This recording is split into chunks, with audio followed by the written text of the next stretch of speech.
Spoken English learner. I hope you are all fine. આજે હું તમને સ્પોકન ઇંગ્લિશની ટ્રેનિંગ માટે સિમ્પલ પ્રેઝન્ટ પાસ્ટ અને ફ્યુચરના question how to ask in a real life situation અને એના હેલ્પિંગ વર્કથી સ્પોકન ઇંગ્લિશમાં ક્વેશ્ચન કેવી રીતે પૂછાય એને આપણે આજે ક્લિયર કરીશું. તો ફર્સ્ટ, પ્રેઝન્ટ ટાઈમ.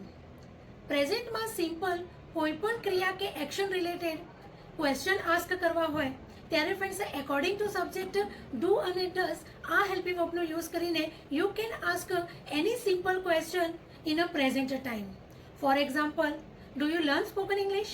શું તમે સ્પોકન ઇંગ્લિશ શીખો છો? Do you make delicious food? Does she start new business?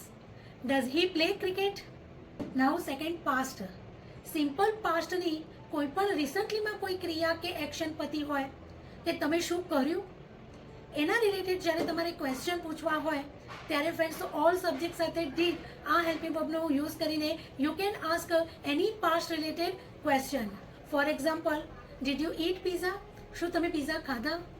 Did he watch movie? Did she reach home? Did we help them? Did they take decision? Now friends, future કે ફ્યુચરમાં કોઈ પણ ક્રિયા કે action related તમારે કોઈ question ask કરવા હોય કે તમે શું કરશો ત્યારે ફ્રેન્ડ્સ ઓલ સબ્જેક્ટ સાથે વિલ આ હેલ્પિંગ વર્બનો યુઝ કરીને તમે ફ્યુચરના કોઈ પણ ક્વેશ્ચનને આસ્ક કરી શકો છો. For example, will you join group? Will he watch movie? Will she make pasta? Will they send message tonight? Because friends English fluency એક જર્ની છે અને એની પેટર્ન સ્લોલી ચેન્જ થાય છે. So don't worry about mistakes. Only keep practising with your real voice.